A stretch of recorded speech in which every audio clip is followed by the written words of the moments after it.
A CD, DVD, and Blu-ray and VHS update. Good Riddance 2023. Take one.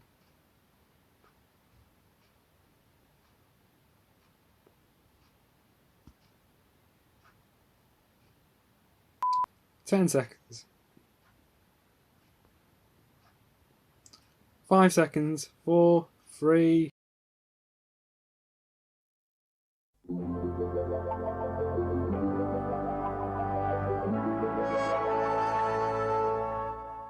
"2023 has almost come to an end. Well, it's 2 days away from the end of 2023 as I'm recording this.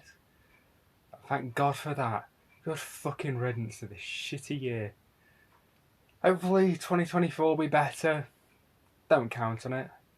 I mean, let's face it, the world went to shit after Lemmy died.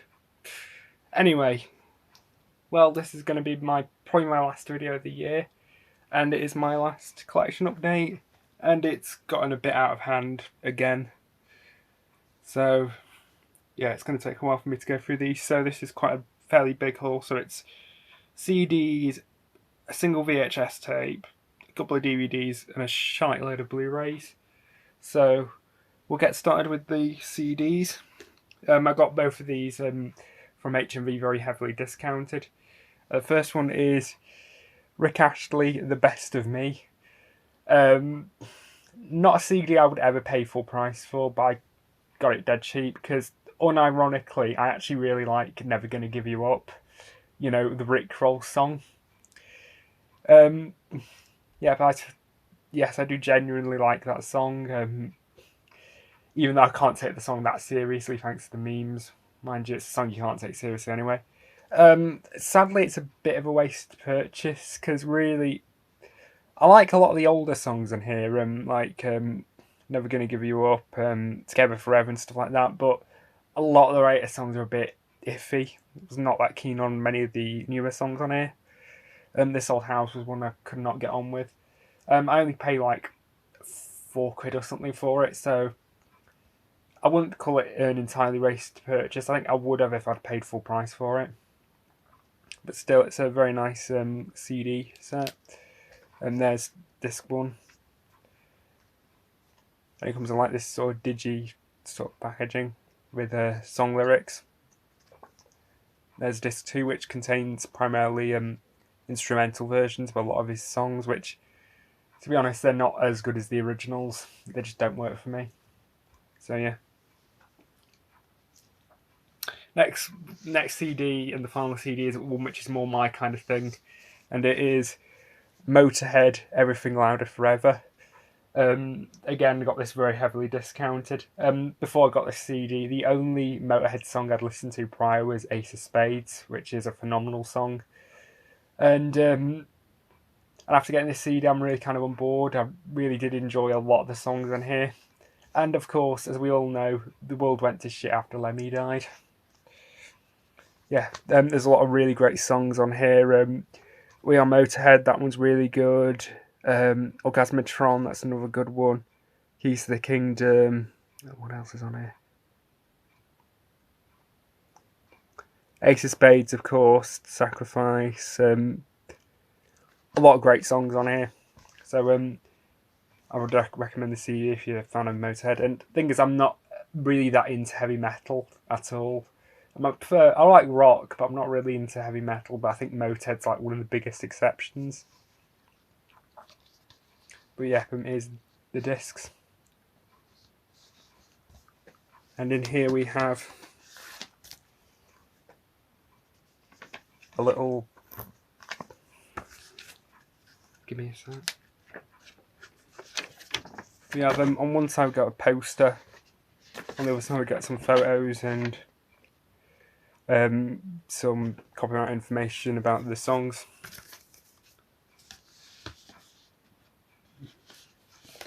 So yeah, that's a really good find. So now we're moving away from the CDs and we're into the sole VHS tape I got. And that is Mistakes, released by BBC Video in 19... It was originally released in December 1985, but this is a later reissue from around I want to say around November '86. Original price £7.99. I always like that when you get the original price stickers. What this is it's essentially a collection of basically outtakes and mishaps live on air from a lot of BBC programmes. It's a bit like there was a TV show that used to be on called It'll Be Alright on the Night. It's sort of like that. But yeah, this is kind of the first of its kind, and the kind of thing you probably would find on VHS. It's not the kind of thing you'd find on DVD these days.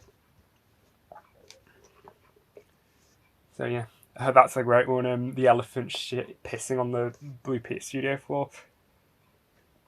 But yeah, the catalogue number is BBCV 4006. The original release's catalogue number was BBCV 7047. The first release of this is like, I don't think any copies of the first release survive to this day. Whenever you look on eBay and stuff, it's always this reissue, but it's the same tape, it's probably the same master and stuff. Comes with a Screen Legends stick on the top, which is always nice. Now, for a while I've been wondering why exactly a lot of videos have Screen Legends stickers on them, and I did actually find a trade magazine, and it turns out that the company who owns Screen Legends, who's a company called Pickwick, they handled distribution for a lot of video companies during the 80s, during the sell-through for the sell-through market, because they handled releases for BBC, CIC, Rank as well, and a few others, MGM also. So yes, this is authentic. This genuinely did come with a Screen Legends stick on it. And slightly ironically, the video distribution arm of Screen Legends, who actually released videos under their own label, became ITV Studios later on. So slightly ironically, ITV distributing a BBC tape.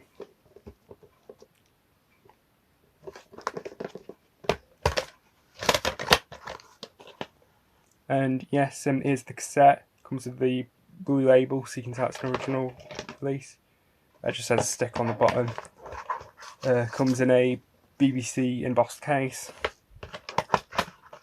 And the tape's production date is the 6th of November 1986. That's what it says at the end.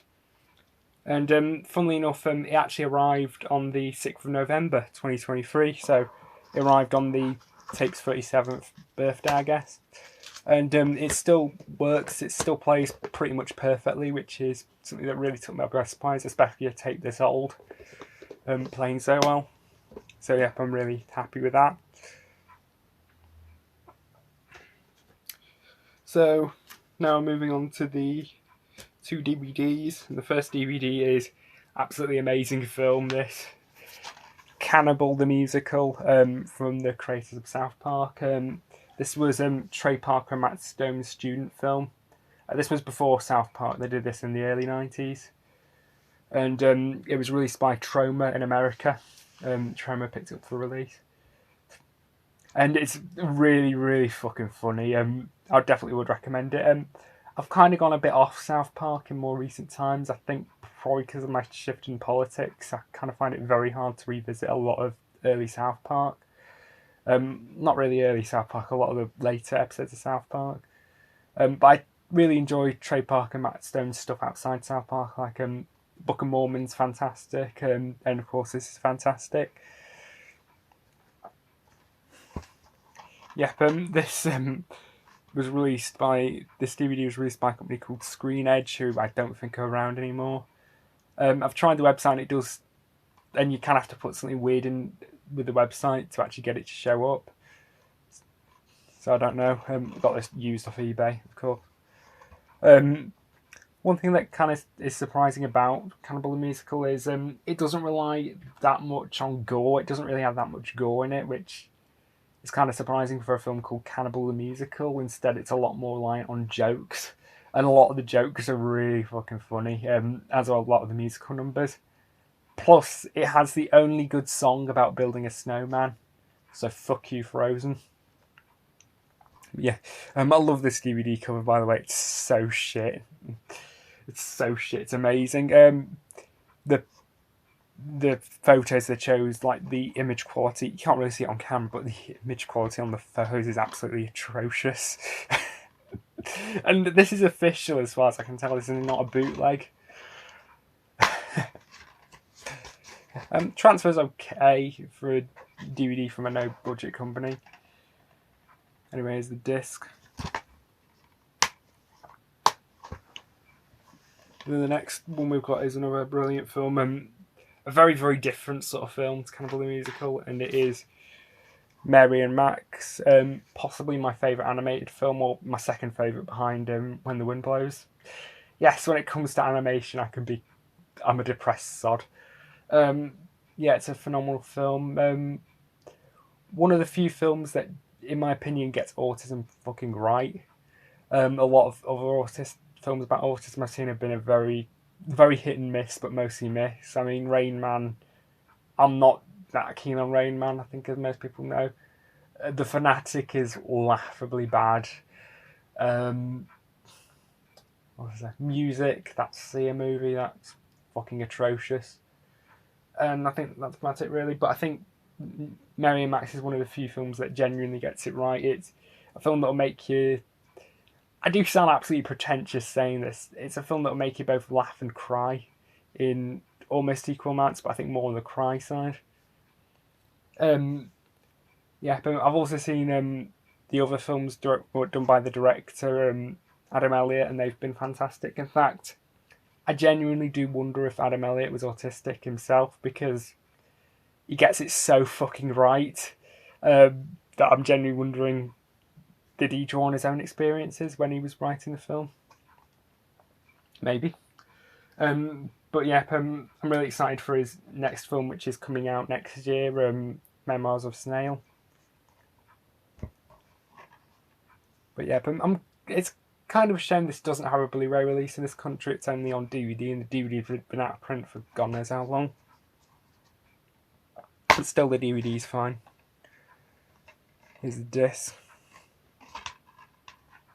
And this also includes the short film Harvey Crumpet on it. So yeah, I probably really undersold this film, but trust me, it's fantastic. I highly recommend it. So now on to the Blu-rays, and the first Blu-ray is absolute classic, Flash Gordon. No, I'm not going to sing the Queen song. I've been wanting to see Flash Gordon for fucking years, for probably about a decade plus, and it's only now I've finally got around to watching it. And it's really, really good. It's really fun. It doesn't really take itself that seriously at all. It's not, I wouldn't call it a perfect film, but it's very, very enjoyable for what it is. And I find it kind of funny that I think this film was made partially to capitalise on Star Wars, because obviously the Flash Gordon comics existed first, and the original Flash Gordon film serials were what actually inspired George Lucas to make Star Wars. And in fact, I believe he was going to make a film of Flash Gordon, but he couldn't get the rights, so he made Star Wars instead. And then, obviously, as we all know, Star Wars became massively successful, so a lot of other sci-fi films, mainly based on other properties, were coming along, trying to ape Star Wars' success with very, very mixed results. But yeah, it's very enjoyable, Flash Gordon, and I definitely would recommend it if you know what you're getting in for. And of course, the soundtrack is phenomenal. I mean, you really can't go wrong with Queen. I mean, the soundtrack to Highlander was pretty much the only good thing about that film. Yeah, this is the special edition, so this is 2-disc set. So we have the film disc and the special features. Next film is Local Hero with Burt Lancaster. Really, really good film, this. It's one of my friend's all-time favourite films. I don't think I'd go that far. I think it's a film I probably would have to watch again. But it's really, really good. I definitely would recommend it. And it also stars Pete Capaldi, and I think this was his first film, or one of his first films. I could be wrong. But yeah, is the 2 discs.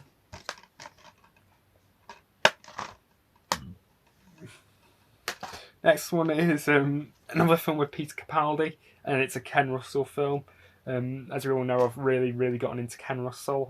Last update was a fair chunk of it was Ken Russell films, and I've got a few Ken Russell's films in here. And it is Lair of the Right Worm. This also stars Hugh Grant,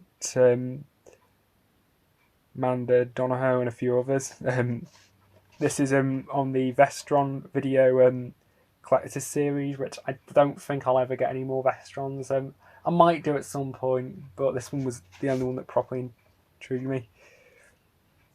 And based on a Bram Stoker novel, which I believe it was Bram Stoker's last novel, and he didn't actually finish it before he died, and I believe the novel is considered one of the worst books ever written. So basically, Ken Russell completely changed it, and I think that's for the best.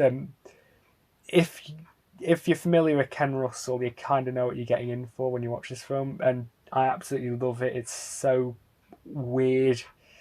It's so weird, so insane, and really quite funny as well. I definitely would recommend it if you're a fan of Ken Russell.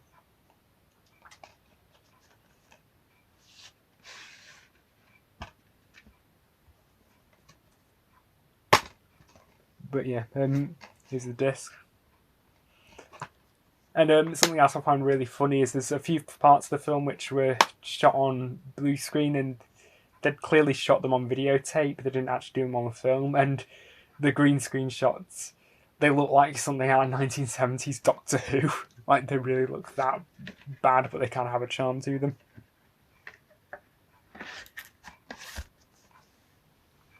Then we have another Ken Russell film, and it is a gothic, fairly recent release from a BFI. Good film, not Ken Russell's strongest film, I would say. It ranks pretty low for me, but it's still really enjoyable. But I really would recommend this Blu-ray for the film Fall from the Louse of Usher, which was his last feature film.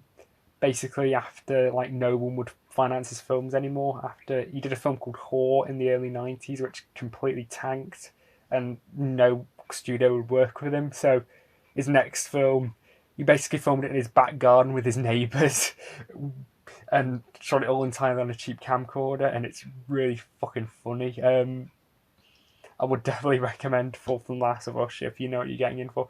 If you're into crap films like I am, you'll probably really get a kick out of Fall from the Louse of Usher. Ken Russell plays this German doctor in it, and his accent keeps slipping, and it's really funny. Yep, here's the disc. Here's the booklet.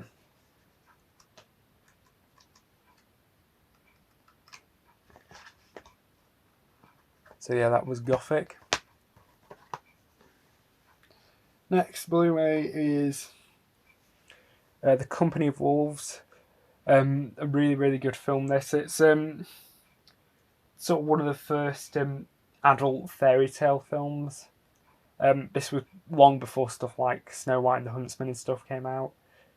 It's a really good film, based on a book called The Bloody Chamber, which I'm really intrigued to read actually after watching this film. One thing the film does remind me of, it kind of feels like an adult version of Labyrinth. If you've seen the film, if you've seen both Labyrinth and this, you can kind of get where I'm coming from. A lot of the themes do feel very similar to Labyrinth, as well as the set design. The set design is, I was going to say the set design is brilliant, but it does clearly look like a set. But I guess for what it is, it's really good, especially considering the fact that they were able to get an entire woods out of just 5 trees. Obviously, it's aimed at a very different audience to Labyrinth, of course. This was by ITV. For some reason, they did not print the title on the side, which is really fucking annoying. I don't know why. I mean, that's you had one job, guys. One job. But yep, is the back.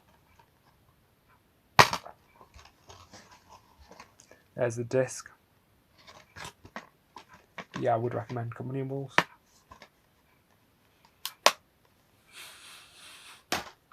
Next one is Rob Schneider is a knockoff.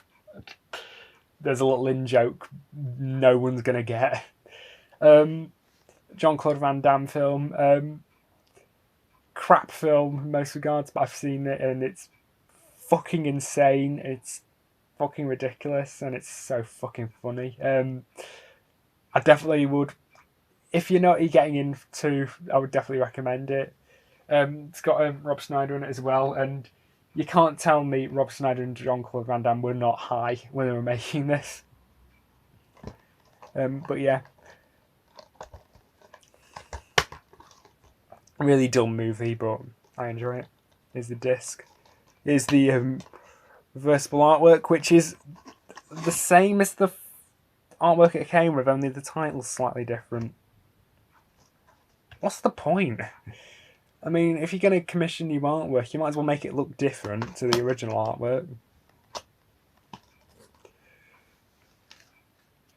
Next up, we've got a few HMV premium collections. They're still available on a lot of the premium titles, but they are gradually going out of stock since the premium collection died. But I've picked up two. First one is The Thing from Another World. This is the original The Thing. I've seen the 80s Thing quite a few times. And I know this film was a big part of John Carpenter's childhood. And in fact, in Halloween, you can actually see the kids watching The Thing from Another World. It's alright. I would definitely say I'd much prefer the 80s Thing. I do think kind of the film kind of plods along a bit, and it does take a while for the alien to show up, but it takes a bit too long in my view, and the alien looks a bit cheesy, but I can definitely see why this film's so influential. You know, a lot of this type of movie that came out later in the 70s and 80s and stuff, this film really set the template for that.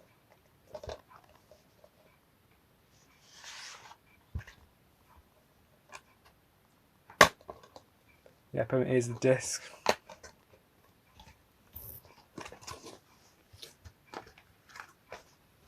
Get some artwork on the inside.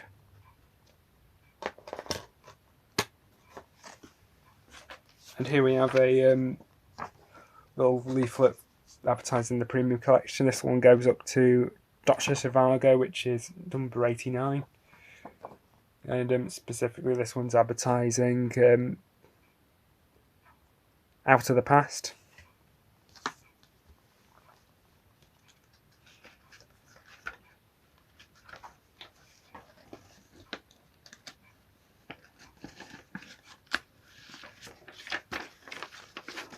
And inside we get the poster, one of the original posters, which is really nice. Just something really nice to get with the premium collection. I kind of wish Warner weren't so cheap with the archive collection and just did something like this again. Here's the art cards.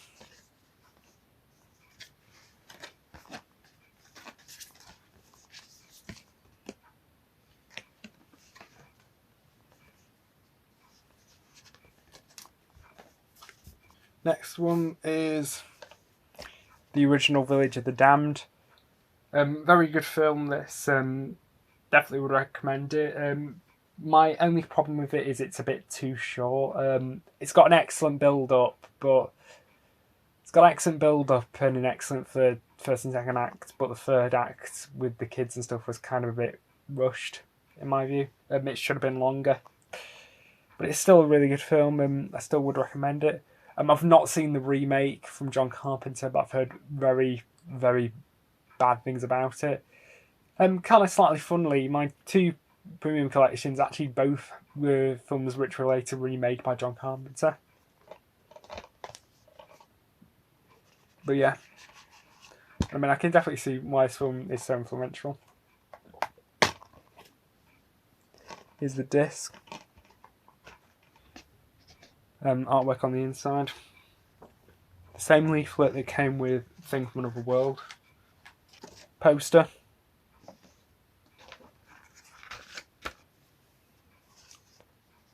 And then we have some art cards.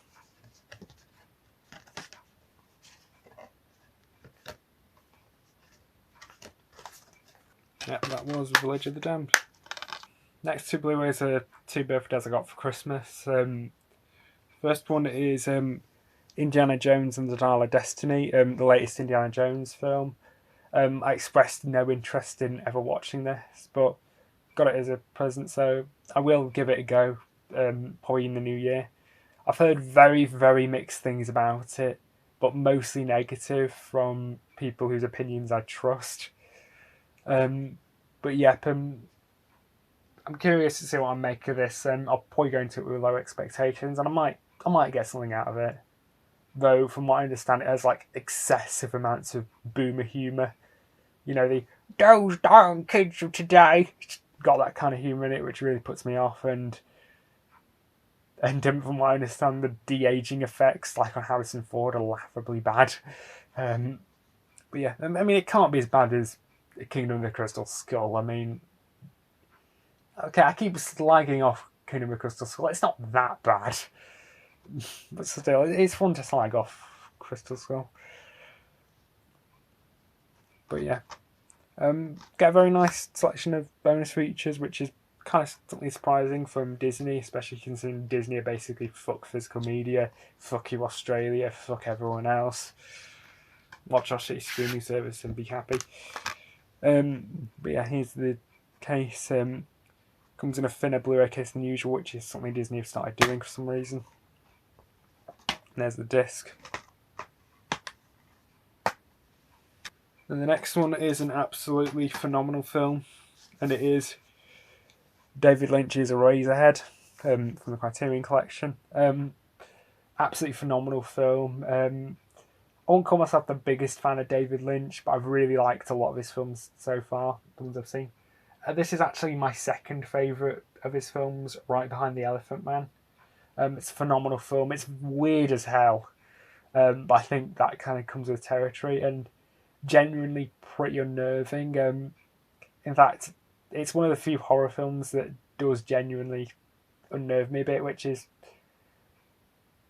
must be doing something right if a horror film can do that to me. But yeah, it's absolutely phenomenal film. And considering the fact that this was a student film, I'm more than impressed because the production work is brilliant, and the potato baby in particular, like, it looks real. It genuinely does look pretty damn real, which is pretty damn impressive. And I believe David Lynch made this because of his anxieties about becoming a father, and I think he did pass those anxieties on to me because I have no interest in becoming a father. I have no interest in having kids, so yeah, I think this film helped. But yeah, I got this as a Christmas present. I need to figure out how bloody hell it opens. Because the thing is, what's weird about Criterions is most other sets open that way, but Criterion's open this way. This is the special edition version, which is hideously expensive, like frighteningly, stupidly expensive for what you get. I mean, all you're really getting is a Blu-ray and a fairly extensive booklet, and that's it. They normally charge like 25 quid for this, and I'm like, that's a bit much for it, even if it is Criterion. And whenever it goes on sale, it's always like 22 quid. Like, yeah, thanks. But I got this as a Christmas present, so I'm more than grateful. Get a little sticker right there. Director approved by David Lynch. That was on the shrink wrap. But yeah, it's a very nice edition, even if it is hideously overpriced. But yeah, here's the disc.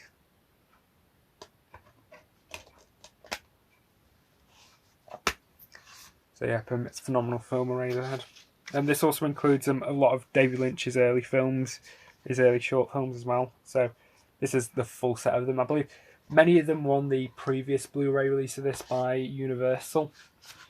But this is all of them, so that's really nice. So the next Criterion is a set which I'm dead chuffed to own, and it says Todd Browning's Sideshow Shockers. So this contains Freaks, The Unknown, and The Mystic. Absolutely brilliant box set. I got this specifically for Freaks because I think Freaks is a phenomenal film. One thing about Freaks is it's one of the most it's actually one of the most progressive films to ever come out of the 1930s. When it comes to disability representation, which I think would take many people by surprise. And I'm not even joking; it genuinely is. I mean, they actually hired disabled actors for a start, and it's one of the few films that genuinely humanises them, despite its very, very, in my opinion, dumb marketing it as a horror film when it really isn't a horror film. And I can kind of see why people didn't take it very well back in the 1930s. And in the UK, it was banned for 30 odd years. It was unbanned in the 60s. Yeah, this also includes The Unknown and The Mystic. The Mystic is actually the oldest film I have in my collection, which came out in 1925. It's a silent film. Wasn't the biggest fan of The Mystic, to be honest. It was watchable, but not great. The Unknown's really good, though. I would definitely recommend The Unknown. But yeah, something that's really nice about Criterion is they've really started to up their game in the UK. I think ever since Sony stopped distributing for them. So they've been releases in America closer to the releases in the UK have been closer to the US releases, because before it used to take many years for US Criterion release to come to the UK, and they've started releasing a lot more interesting films. Like After Hours was one they released earlier this year, which is a really good film as well. Where's the inside? So we have a booklet, not as full up as the one from Eraserhead, but still fairly decent, I'd say. Here are the discs inside. The Unknown and the Mystics share a disc, and the Freaks gets its own disc. So yeah, I definitely would recommend this set.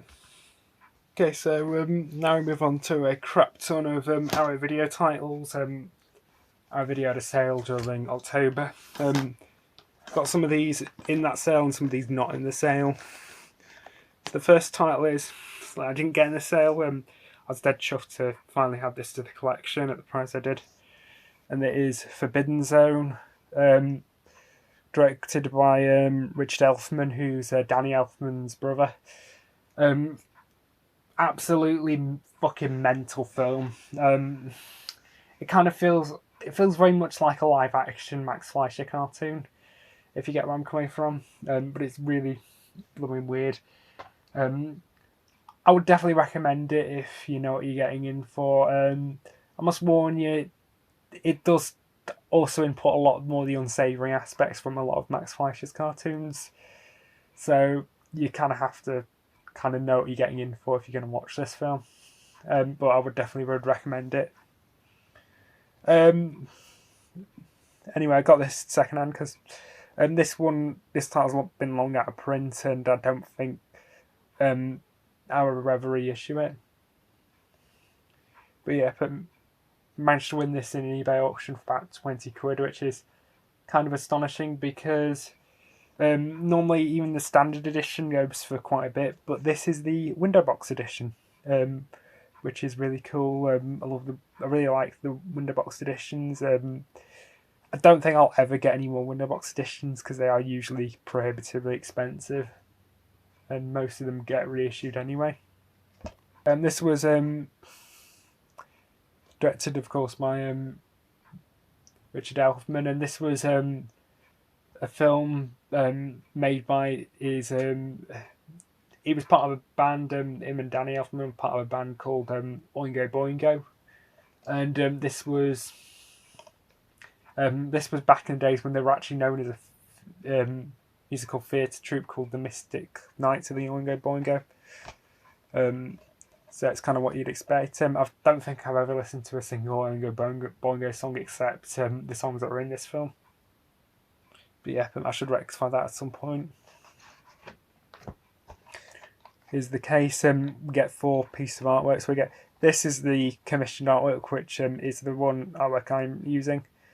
I do genuinely prefer over the poster artwork. Most of the time, like Arrows, pretty much almost all the time with Arrows, I tend to use the original artwork. But this time I've actually used that artwork. Then we have this one. And there's the disc. Japanese poster. And the theatrical poster. But yeah, it's considered I think it's considered the Citizen Kane of cult movies, and it well truly deserves that status, in my opinion. Well, here's the booklet.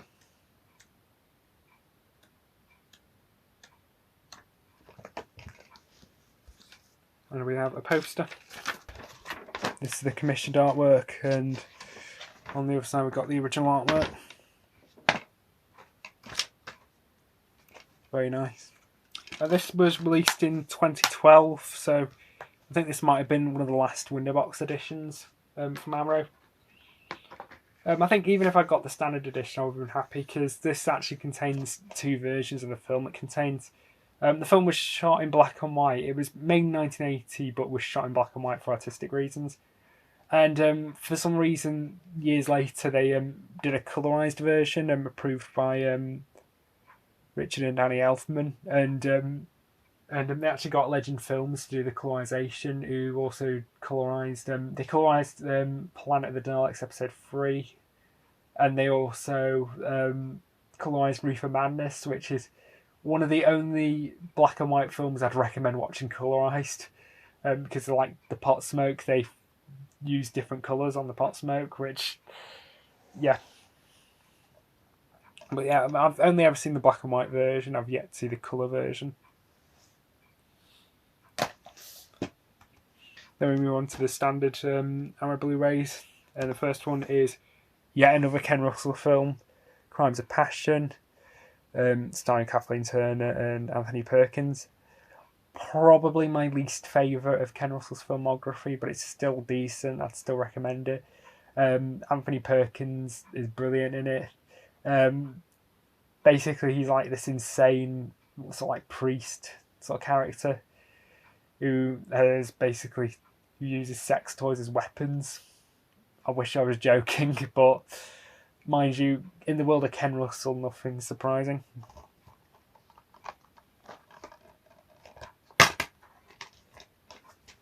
But yeah, here's a disc. So we have the Blu-ray and the DVD. Something quite rare with Arrow these days, getting a DVD. Inside we have the reversible, the artwork that it came with.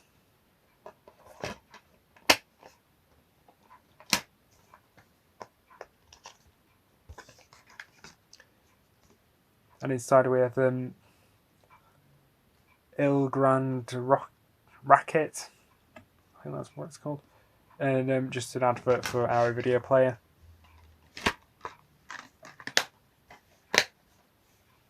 The next one is, well, that was one long Good Friday.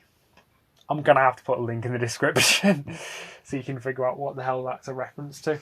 But yeah, absolute classic with Bob Hoskins, Helen Mirren, and a very young Pierce Brosnan as well.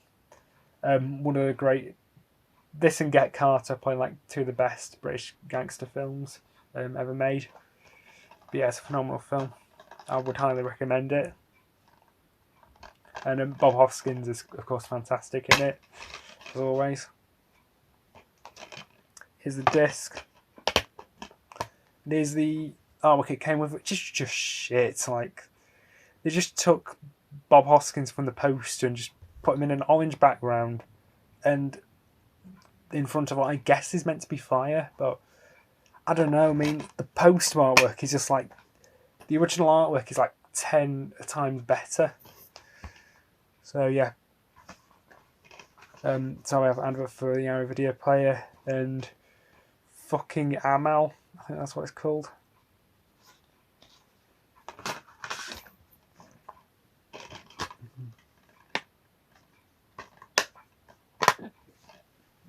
Next one is a really underrated film, The Stuff.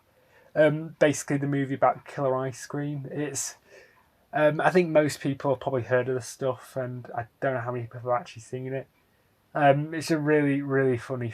It's a really fun film. It's a very, very on the nose with its message. It's very much anti-consumerist. It's basically satirising Reaganomics. But it is a really, really good, and it is a really good film. I definitely would recommend it. It's not as bad as some people make it out to be. But yeah.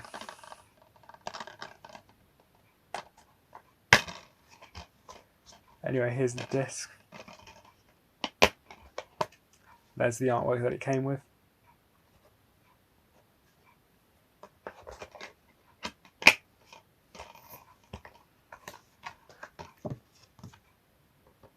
And here's the postcard it comes with. This one is Mill of the Stone Woman, and just a thing for our video player. As per usual. Next one is an absolute classic, Carrie.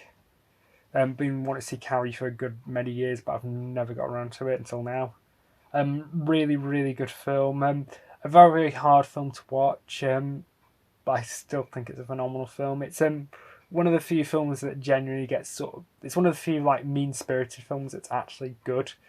It is quite sort of mean-spirited in a lot of ways.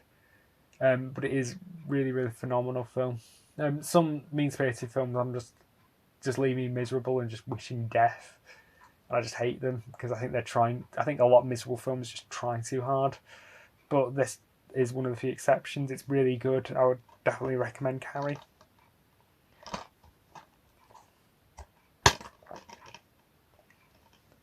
Here's the disc. And there's the artwork that it came with. It's not really changed that much from the poster, but I guess the poster was so good that I think that artwork is always going to be synonymous with Carrie.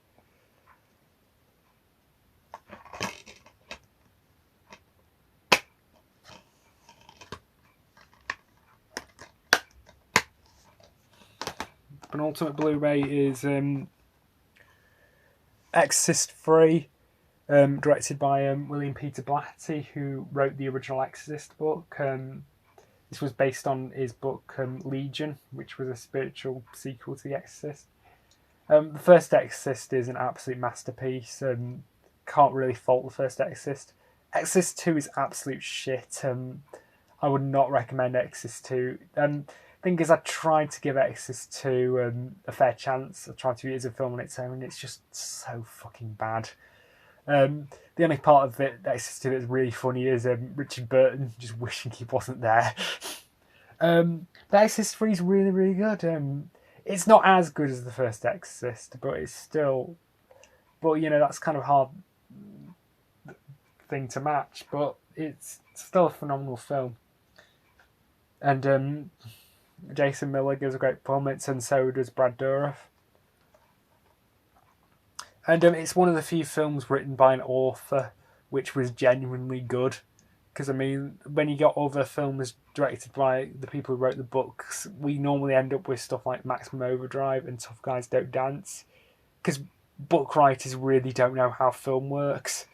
That's why I roll my eyes when authors disown a film, because it didn't match my book closely enough. Fuck off. But yeah. Really good. Exorcist 3.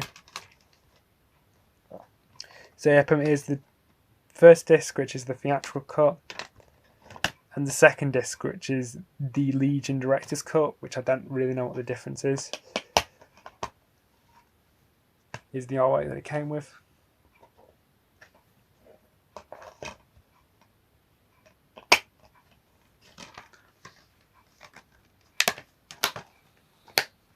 And the final Blu-ray is an absolutely phenomenal film, and I would highly recommend it. Theatre of Blood, starring Vincent Price and Diana Rigg, and a lot of British film stars. It's a brilliant film. I definitely would recommend it. I'm going to do like a terrible job. I can't really express how great it is without giving away what the plot is, but it's a brilliant film, trust me. Vincent Price gives one of the best performances of his career in this film. It's sort of like Abominable Doctor vibes, if you've seen that, except this is like Abominable Doctor vibes, but infinitely better. This film's fantastic.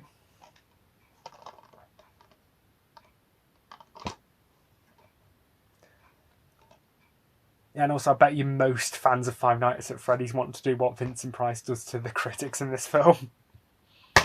Yeah.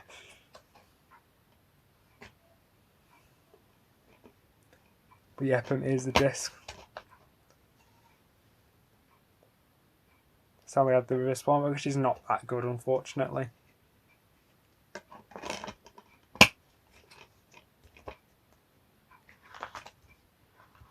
This side we have a thing for our video player and the Sacred Spirit. So yeah, that was it. That was everything. So hope you have a happy New Year. Hope you had a Merry Christmas. Happy Hanukkah, happy Kwanzaa, happy whatever the hell you celebrate, happy holidays. Fuck you 2023. Let's hope 2024 is going to be better, but I very much doubt it. So, goodbye.